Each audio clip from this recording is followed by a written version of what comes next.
நம சிவாய. ஓம் நம சிவாய. அஸ்ட்ரோ கராத்தே முனியப்பன் சுவாமி ஜோதிட நேயர்களுக்கு வணக்கம். என் குலதெய்வம் பெரியாண்டிச்சம்ம தாயை வணங்கி, என் அப்பன் கராத்தே முனியப்பன் சுவாமியை வணங்கி, என் குருவை வணங்கி வாங்க சிறப்பான பலன்களை பார்ப்போம். வணக்கம். இந்த பதிவானது தசா புத்தியின் பதிவாகும். தசா புத்தி உங்கள் ஜனனகால ஜாதகத்தில் எந்தெந்த இடத்தில் இருக்கிறார் என்ற முன்னுரையை பார்த்துவிட்டு பதிவுக்கு செல்வோம். உங்கள் ஜனனகால ஜாதகத்தில் வரும் தசா புத்தி நாதர்கள் எந்தெந்த நிலையில் இருக்கிறார்கள் என்ற பட்டியல் விவரம்தான் இது. விவரத்தை பார்த்துவிட்டு பதிவுக்குள் செல்லுவோம். உங்களுடைய ஜனனகால ஜாதகத்தில் தசாபுத்தி நாதர்கள் 1-5-9 திரிகோண சாணத்தில் இல்லை 1-5 திரிகோண சாணத்தை அதிபதியோடும் சேர்க்கை பார்வை நட்சத்திர சாரத்தில் பயணிப்பது, அல்லது 1-4-7-10 கேந்திர சாணத்தில் சேர்க்கை பார்வை அந்த அதிபதியோட நட்சத்திர சாரத்தில் பயணிப்பது, அல்லது 2-5-8-10-11 பணபர சாணத்தில் இருப்பது, இல்லை பணபர அதிபதியோட நட்சத்திர சாரத்தில் இருப்பது சேர்க்கையில் இருப்பது, அல்லது 3-6-10-11 உபயஜய சாணத்தில் இருப்பது, இல்லை உபயஜய சாணத்தில் கிரகத்தின் நட்சத்திர சாரம் பார்வை சேர்க்கையில் இருப்பது, அல்லது 3-6-9-12 அபோகலியம் சாணத்தில் இருப்பது, அல்லது அந்த அபோகலி சார அதிபதியோடு இணைஞ்சிருப்பது சேர்க்கை பார்வையோடு இருப்பது, அல்லது சரலக்கணமாகிய மேசம் கடகம் துலம் மகரம் ஆகிய 2-7 மாரகஸ்தானத்தில் இருப்பது, அல்லது சிரம் லக்கணமான ரிஷபம் சிம்மம் விருச்சகம் கும்பம் ஆகிய 3-8 மாரகஸ்தானத்தில் இருப்பது, அல்லது பார்வை சேர்க்கையில் இருப்பது, அல்லது உபய லக்கணமான மிதனம் கன்னி தனுசு மிதனம் ஆகிய லக்கணத்துக்கு 2-7-11 மாரகஸ்தானத்தில் இருப்பது, அந்த அதிபதியோடு இருப்பது பார்வையில் இருப்பது நட்சத்திர சாரத்தில் இருப்பது, அல்லது நீச்சம் உச்சம் ஆட்சி பெற்றிருக்கிறார்களா, அல்லது சூரியனிடம் அஸ்தங்கதம் பெற்றிருக்கிறார்களா, பரிவர்த்தனை அல்லது வர்க்கோத்தமம் அல்லது நீச்ச பங்கம் அல்லது திக்பலம் அல்லது புஷ்கரமாம்சம் அல்லது கெட்டிடும் ராஜயோகம் பெற்றிருக்கிறார்களா, அல்லது நட்பு வீட்டில் உள்ளார்களா அல்லது பகை வீட்டில் உள்ளார்களா, அதே சமயம் கிரகம் சுபகிரகம் சேர்க்கையில் பார்வையில் இருக்கிறார்களா, அல்லது அசுப கிரகம் சேர்க்கை பார்வையில் இருக்கிறார்களா, இல்லை அவர்கள் நட்சத்திர தொடர்பில் இருக்கிறார்களா என்று பார்க்கணும். அதுபோலவே அடுத்தது பார்த்திங்கன்னா 3-6-8-12 வீட்டு மறைவு சாணத்தில் இருக்கிறார்களா, அல்லது 3-6-8-12 வீட்டு அதிபதி சேர்க்கை பார்வை அவர்களின் நட்சத்திரம் தொடர்பில் இருக்கிறார்களா என்று இதுபோல பல சூட்சமங்களை உங்கள் ஜனனகால ஜாதகத்தை கொண்டு தான் ஒரு துல்லியமான பலனை நம்ம சொல்ல முடியும். ஆனால் நாம் எடுத்திருப்பதோ இது ஒரு பொது பலனாகும். இந்த பொது பலனே பார்த்திங்கன்னா உங்களுக்கு ஒரு 100%க்கு ஒரு 60% உங்களுக்கு கண்டிப்பாக ஒத்து போகும். சிறப்பாக இந்த பதிவை பாருங்கள். வாங்க பதிவுக்குள்ளே போகலாம். இது மட்டும் அல்லாமல் சிறப்பு குறிப்புகள் என்னவென்றால், மேச லக்கணம் மேசராசி என்று நீங்கள் வைத்துக்கொள்ளுங்கள். அந்த மாதிரி வைத்து தான் இந்த பதிவுகள் நம்ம கொண்டு போயிட்டுருக்கோம். ஆனால் ஏன் அப்படி கொண்டு போகிறாங்கிறது விளக்கத்தை நம்ம சொல்லிடுவோம். ஆனால் இப்போ பார்த்திங்கன்னா மேச லக்கணமாக இருந்து வேறு எந்த ராசி இருக்க பட்சத்தில் உங்களுக்கு இதில் குறிப்பிடப்பட்ட தசா புத்தி உங்களுக்கு நடக்குமானால் லக்கண பாவக ரீதியாக, அதாவது நீங்கள் வேறு எந்த ராசி இருக்க பட்சத்தில் நீங்கள் ஒரு மேச ராசி இருக்கிறீங்க, இல்லை ரிஷப ராசி இருக்கிறீங்க, இல்லை மிதன ராசி இருக்கிற, இந்த மாதிரி எத்தனை லக்கணமாக, அதாவது மேச லக்கணமாக ரிஷப லக்கணமாக மிதன லக்கணமாக கடக லக்கணமாக சிம்ம லக்கணமாக இப்படி எந்த லக்கணம் இருக்க பட்சத்தில் வேறு எந்த ராசி இருக்க பட்சத்தில் உங்களுக்கு இந்த தசாபுத்தி நடக்குமானால் லக்கண பாவக ரீதியாக அந்த பலன் நீங்கள் அப்படியே பார்த்து அப்படியே பலனை தெரிஞ்சுக்கலாம். அது மட்டும் அல்லாமல் இது பலன் பார்த்தீங்கன்னாக்கா அதாவது நட்சத்திர சாரத்தின் அடிப்படையாக கொண்டது தான் இந்த பதிவாகும். ஓகேங்களா? அப்போ நட்சத்திர சாரத்தை அடிப்படையாக கொண்டு தான் ஒவ்வொருத்தருக்கும் ஜனனகால ஜாதகத்தில் நம்ம பலனை பார்க்குறோம். அப்போ நட்சத்திர சாரத்தை அடிப்படையாக கொண்டு பாவக ரீதியாக கொண்டு தான் பார்த்து பலனை நம்ம மக்கள் கொடுத்துட்டு இருக்கிறோம். அப்போ அந்த மாதிரி கொடுக்கும்போது பார்த்தீங்கன்னாக்கா இந்த பலன் என்னவா இருக்குன்னு கேட்டிங்கனாக்கா, அப்போ நட்சத்திர சாரத்தை அடிப்படையாக கொடுக்கும்போது பாவக ரீதியாக கொடுக்கும்போது பார்த்தீங்கன்னா, அதாவது பொது பலன் ரீதியாக பார்க்கும்போது என்றென்றும் இது அழியாத பதிவாக இருக்கும் நான் நம்புகிறேன். ஓகேங்களா? அப்போ நீங்கள் எப்பயுமே இந்த பதிவுகள் எடுத்து பார்க்கும்போது பார்த்தீங்கன்னா எந்த ஒரு காலத்திலும் எடுத்து பார்க்கும்போது உங்களுக்கு பொதுவான பலனாக பார்க்கும்போது 100% உங்களுக்கு அப்படியே அந்த பலன் இருக்கும். ஓகேங்களா? மேற்கொண்டது மீதி பார்த்தீங்கன்னா உங்களுக்கு ஜனனகால ஜாதகத்தை கொண்டு எடுத்து பார்க்கும்போது பார்த்தீங்கன்னாக்கா எந்தெந்த இது அமைப்பில் எந்தெந்த வகையில் இருக்குது எந்தெந்த அமைப்பில் இருக்குதுன்னு பட்சத்தில் மீதி பலனை பார்ப்போம்.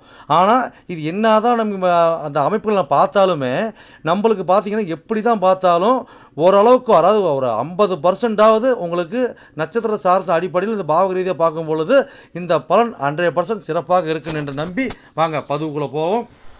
மிதுன லக்னம் மிதுன ராசி நேர்களே, உங்களுக்கு ராகு திசையில் குரு புத்தியா என்ற பதிவு தான் இது. இந்த பதிவானது உங்கள் லக்னத்திலிருந்து எண்ணி வர 3ஆம் ராசியான சிம்ம ராசியின் பதிவாகும். சிம்ம ராசி என்னென்ன நட்சத்திர சாரம் இருக்குது, அந்த நட்சத்திர சார வாயிலாக உங்களுடைய புத்திநாதனாகிய குரு பகவான் எப்படி பயணித்து எப்படி பலனளிக்க போகிறாங்க அந்த பதிவாகும். ஓகேங்களா? இந்த பதிவானது நாங்கள் மிதன லக்னம் மிதன ராசிக்காக அந்த பதிவு பார்க்கணுமா? அப்படி கிடையாதுங்க. நீங்கள் மிதன லக்னமாக இருந்து வேறு எந்த ராசியும் இருக்க பட்சத்தில் உங்களுக்கு ராகு திசையில் குரு புத்தி நடக்குமானால் லக்ன பாவக ரீதியாக இந்த பலன் நீங்கள் அப்படியே பார்த்துக்கலாம். இந்த 100% உங்களுக்கு அப்படியே உங்களுக்கு பலன் ஒத்து வரும். ஓகேங்களா? சிறப்படைய ஒரு வாய்ப்பினை ஏற்படுத்தி கொடுக்கும். ரைட், ஓகேங்க. இது பார்த்தீங்கன்னா எத்தனை குடிவன் தசா புத்தி அப்படின்னு கேட்டிங்கனாக்கா இது ராகு திசைங்க.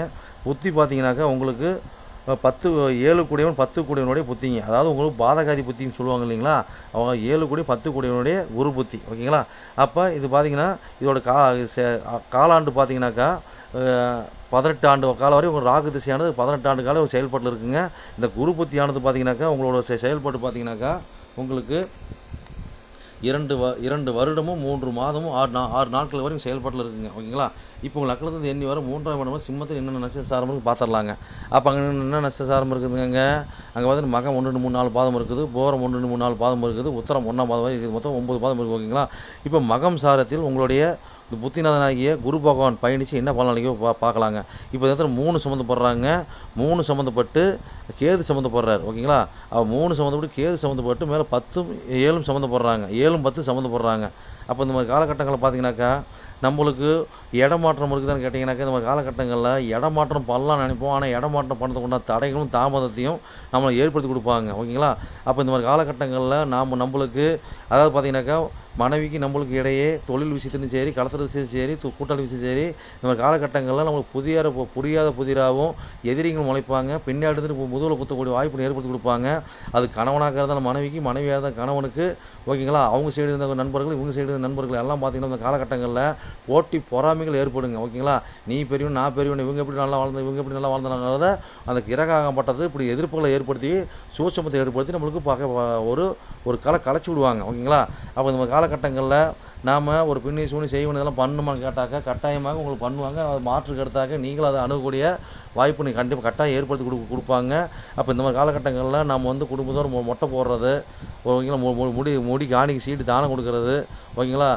இந்த யமகண்டன நேரங்களில் போய் பார்த்தீங்கன்னாக்கா நீங்கள் அதாவது யமகண்ட காலங்களில் அதாவது வியாழக்கிழமை வரக்கூடிய யமகண்ட காலகட்டங்களில் பார்த்தீங்கன்னாக்கா நீங்கள் போய் ராகு விநாயகரை நீங்கள் வழிபடும் போது பார்த்தீங்கன்னாக்கா இந்த இதை வந்து நீங்கள் தப்பிக்கிறதுக்கு வாய்ப்பு ஏற்படுத்தி கொடுக்கும்.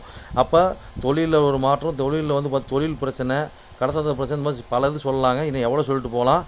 சரிங்க, கடத்துக்கு போகலாம். அடுத்தது பார்த்தீங்கன்னாக்கா உங்களுக்கு அது அடுத்து என்ன சாரம் இருக்குதுங்க, அடுத்தது அங்கே பூரம் சாரம் இருக்குது இல்லைங்களா? அப்போ அந்த பூரம் சாரத்தில் உங்களோட புத்திநாதன் குரு பகவான் பயணிச்சு என்ன பண்ணலையோ பார்க்கலாங்க. இப்போ இந்த இடத்துல பார்த்தீங்கன்னா 3 சம்மந்தப்படுதுங்க. 3 சம்மந்தப்பட்டு 5 12 சம்மந்தப்பட்டு அங்கே குரு சம்மந்தப்படுறார். ஓகேங்களா? அப்போ வந்து 3 சம்மந்தப்படுதுங்க, 5 12 சம்மந்தப்பட்டு 7 10 அது மாதிரி பயணிக்கிறாங்க. ஓகேங்களா? அப்போ இந்த மாதிரி காலகட்டங்களில் பார்த்தீங்கன்னாக்கா அப்போ அதாவது குழந்தைங்க பார்த்தீங்கன்னாக்கா வெளியூர் இப்படி படிக்கக்கூடிய வாய்ப்பு ஏற்படுத்தி கொடுக்கும். பார்த்து குழந்தைங்களுக்கு காதல் திருமணம், குழந்தைங்களுக்கு திருமணம், விரும்பி திருமணம், இது அதுக்குண்டான விரயம், அதுக்குண்டான செலவு, அதுக்குண்டான பயணம், இதெல்லாம் நம்ம வந்து நான் பண்ணக்கூடிய அமைப்பை ஏற்படுத்தி கொடுக்குங்க. அதே மாதிரி பார்த்தீங்கன்னா இந்த காலகட்டங்களில் பார்த்தீங்கன்னாக்கா இந்த மாதிரி குழந்தைங்களுக்கு திருமணம் பண்ணும்போது பார்த்து உசாராக சோதனை பண்ணுங்க. ஓகேங்களா? அப்போ அரசியல் தொடர்பான கூட்டாளிங்க பழக்கம் வராங்கனாக்கா அதுலேயும் பார்த்து உசாராக செயல்படுறதுக்கு கொஞ்சம் கால சிறந்ததுக்கு. ஓகேங்களா? அப்போ இதெல்லாம் நம்மளுக்கு வருமானத்தை ஏற்றி கொடுக்குமானா கட்டாயமாக வருமானத்தை கொடுப்பாங்க. ஓகேங்களா? அப்போ வந்து இப்போ போகிற சாரத்தில் குரு பயணிக்கிறார். அப்போ கொடுக்குற மாதிரி கொடுத்து கெடுப்பாங்க. அப்போ பார்த்து உசாராக சூதனமாக இருக்கணும். ஓகேங்களா? அப்போ இந்த மாதிரி காலகட்டங்களில் அப்போ குழந்தைங்களுக்கு இப்போ படிப்பு இந்த மாதிரி விஷயங்கள் இதெல்லாம் பார்த்தீங்கன்னாக்கா நம்ம உயர்கல்வி வெளியூர் அனுப்புறது, அப்போ பார்த்தீங்கன்னா நிலைப்பாடாக அனுப்புறதெல்லாம் நடக்கூடிய வாய்ப்பு ஏற்படுத்தி கொடுக்குங்க.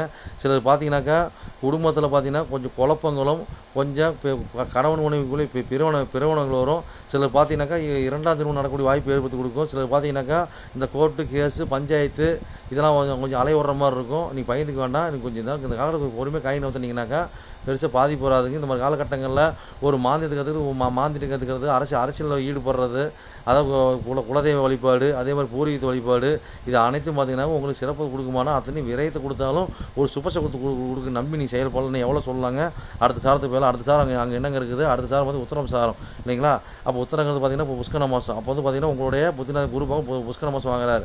அப்போ இந்த இடத்துல 3 டப்புலாக சம்மந்தப்படுறாங்க, 3 டப்புலாக சம்மந்தப்பட்டு 7 பொத்து சம்மந்தப்படுறாங்க. அப்போ இந்த மாதிரி காலகட்டங்களில் பார்த்தீங்கன்னாக்கா கட்டாயமாக நாம் இடம் விட்டு இடம் மாறுறதோ இந்த மாதிரி பார்த்தீங்கன்னா சிறு பயணம் தூரத்து பயணமாக மாறக்கூடிய அமைப்பு இருக்கும். அப்போ மனைவியோடு பார்த்தீங்கன்னா சிறிது தூரத்து பயணமும் இந்த மாதிரி சுற்றுலா போகிறதும் போனீங்கன்னா கொஞ்சம் பெருசாக பாதிக்காதுங்க. தொழில் மூலியமாக பயணம் செய்கிறது ஓகேங்களா. அப்போ படிப்பு மூலியமாக பயணம் செய்கிறது இதெல்லாம் பார்த்தீங்கன்னாக்கா ஒரு சிலர் பார்த்தீங்கன்னாக்கா மனைவி படிக்க வைப்பாங்க. அப்போ திருமணம் ஆனாட்டி படிக்கிற படிப்பு இதெல்லாம் பார்த்தீங்கன்னா இந்த காலகட்டங்களில் நடக்கக்கூடிய வாய்ப்பு ஏற்படுத்தி கொடுப்பாங்க. ஓகேங்களா.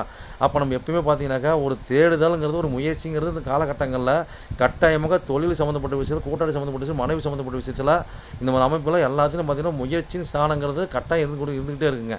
இந்த மாதிரி எவ்வளோ சொல்லலாங்க. பயணிச்சு மாதிரி சிறப்பு வாழ்வு. சரி நேயர்களே, என்னோட பதிவை நீங்கள் சிறப்பாக கேட்டிருப்பீங்கன்னு மனதார நான் நம்புகிறேன். நீங்கள் கேட்டது வெறும் கோச்சார பலன் தான். உங்கள் ஜனனகால ஜாதகத்தை கொண்டு பார்க்கும்போது தான் எந்த கிரகம் எந்த சாரம் வாங்கியிருக்குது, எந்த கிரகம் எந்த பாவத்தை பார்க்குறாங்கன்னு சொல்லி துல்லியமான பலனை பார்க்க முடியும். நீங்கள் துல்லியமான பலன் நீங்கள் பார்க்கணுனாக்க என்னோட வாட்ஸ்அப் நம்பர் கீழே ஓடிட்டு இருக்குதுங்க. நீங்கள் வாட்ஸ்அப் நம்பர் மூலியமாக என்னோட ஜாதகத்தை நீங்கள் அனுப்பி நீங்கள் என் மூலியமாக துல்லியமான பலனை நீங்கள் அறிஞ்சிக்கலாம். அதே மாதிரி பார்த்தீங்கன்னாக்கா பல பேர் நான் நேரில் வந்து அணுகிறாங்க. அதுவும் பார்த்தீங்கன்னா நம்ம இருப்பிடம் பார்த்தீங்கன்னாக்கா நம்ம இருக்கிறது ஒரு ஆலயத்தில் இருக்கிறாங்க. சொந்தமாக ஆலயம் வச்சு நடத்திக்கிட்டு இருக்கிறோம். வீரசக்தி நாகம்மா திருக்கோயில்னு சொல்லி நடத்திட்டு மற்றும் கராத்தே மூலியமாக சொல்லி நடத்திட்டு இருக்கிறோம். அதில் பார்த்தீங்கன்னா வீரசக்தி நாகம்மா திருக்கோயில் சேவை அறக்கட்டளை மூலியமாக நம்ம கோயில் இயங்கிட்டு வருதுங்க. எல்லாத்தையும் பார்த்தீங்கன்னா துல்லியமாக பர்ஃபெக்டாக நம்ம இருக்க எல்லாமே இருக்கும். எந்த ஒரு தோஷம் எந்த ஒரு காரியம் எந்த ஒரு பரிகாரம்னா நம்ம ஒரு கஷ்டமும் நம்ம கேட்டு தான் வந்து அவங்களோட காரியத்தை வந்து முன்னெடுத்து செய்யறாங்க. அந்த நம்பிக்கைகரமாக நம்மளோட பலன் இருக்கிறதுனால தான் இந்த மாதிரி கஷ்டம் நம்மகிட்ட அணுகி நம்ம சிறப்பு பலன் அடைஞ்சிட்டு இருக்கிறாங்க. இது போல ஒவ்வொருத்தரும் பலன் அடைகிறது எங்களோட ஆசை. அது மட்டும் இல்லாம பாத்தீங்கன்னாக்கா எங்க கோயிலுக்கு லீடர்ஷிப்னு பாத்தீங்கன்னாக்கா எங்களுடைய கிருஷ்ணசுவாமிங்க வாக்கு சித்தர் பாத்தீங்கன்னாக்கா கிருஷ்ணசாமி, அது சோழி பிரசன்னம் கல்லு கூடு சொல்லுவாங்க இல்லைங்களா, அது சிறப்பான முறையில சிறப்பா பாப்பாருங்க. நேர்முகமா பாக்குறாங்க, ஆன்லைன் மூலமா பாக்குறாங்க. நீங்க யாரு என்னன்னு தெரியாது, உங்களோட ஃபுல் டீட்டெயில் அப்படியே சொல்லுவாருங்க. ஓகேங்களா. உங்களோட டீட்டெயில் சொல்லி உங்களோட பேரை சொல்லி சோழி போட்டாருன்னா சிறப்பான முறையில சிறப்பா உங்களுக்கு சோழி பிரசனை பார்த்து அருமையா சொல்லுவாருங்க. அதே மாதிரி பாத்தீங்கன்னா அது மூலியமா நீங்க இதுல பார்த்து நீங்க அணுகி அது மூலியமா தெய்வ அருள்வாக்குங்க அது. ஓகேங்களா. அது மூலியமா நீங்க வந்து சிறப்பான பலன் நீங்க அடையலாங்க. எந்த ஒரு காரியமா இருந்தாலும் எந்த ஒரு விஷயங்களா இருந்தாலும் துல்லியமான பலன் துல்லியமா இருக்குங்க. சொல்றது அப்படியே நடக்கும், சிறப்பா இருக்குங்க. சரி நேயர்களே, உங்களிடமிருந்து விடைபெறுவது S. Balu Jayavel, MA astro. நன்றி, வணக்கம்.